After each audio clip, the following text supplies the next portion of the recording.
Hey guys, welcome back to my channel. So for today's video, ipipicture natin tong 40 inches full high definition smart TV ng Devant. Ang model niya ay 40 STB101. Ipapakita ko rin sa inyo ang proper way na pag-i-install ng TV stand at wall bracket or yung tinatawag natin na wall mount. Bakit ba natin kailangan malaman to? Upang maprotektahan natin ang ating mga sarili as a customer or consumer. Dapat kasi tama yung ginagawa natin pagkakabit or paglalagay ng mga accessories ng TV para hindi natin ma-void yung warranty nito.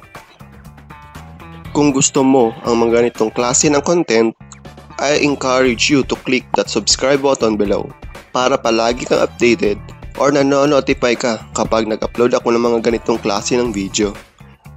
Hit mo na rin yung like button kung nagustuhan mo or natulungan ka ng video ito.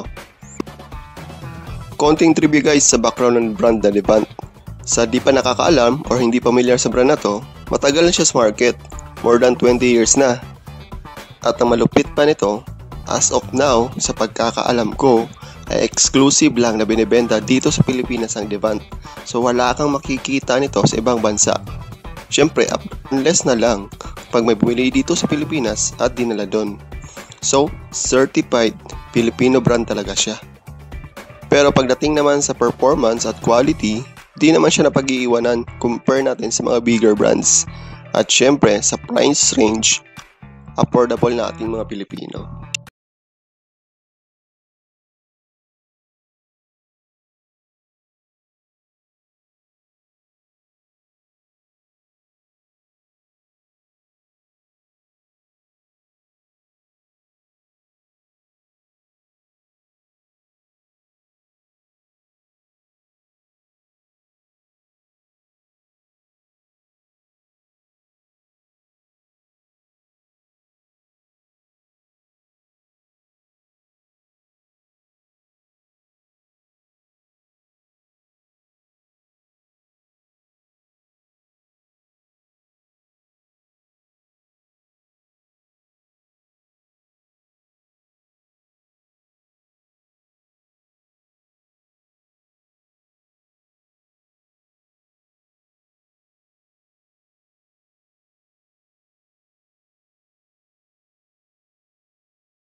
I'm getting married! This coming June na!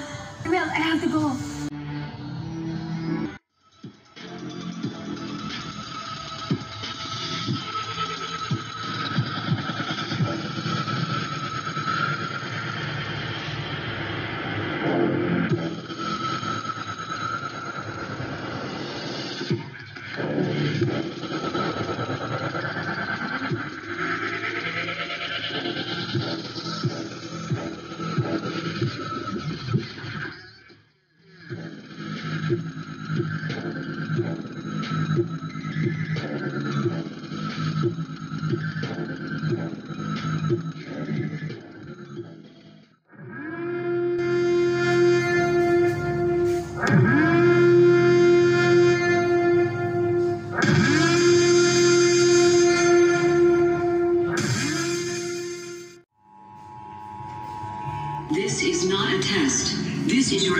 emergency broadcast system announcing the commencement of the annual purge sanctioned by the U.S. government.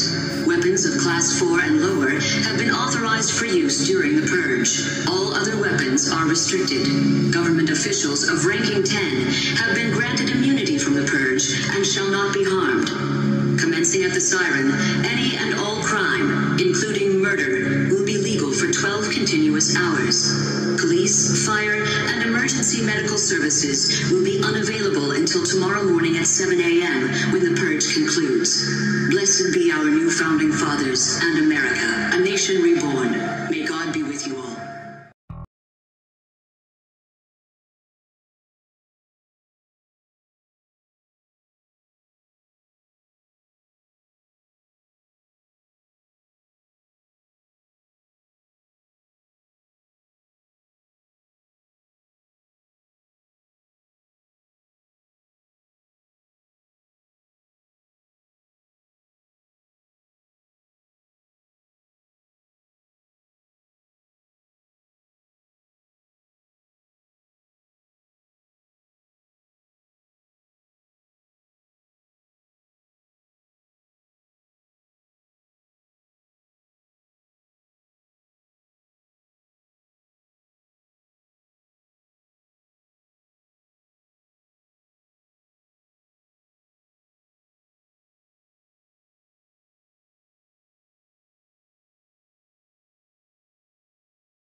Meron din dalawang HDMI, tsaka dalawang USB port, pati yung optical. Meron ding AV-in o yung ginagamit natin para sa auxiliary. May connector tayo dyan sa loob ng karton. At tsaka pinakalas yung para sa LAN, internet connection. Ngayon naman,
ito, Huwag niyong kakalimutang i-hit ang like button.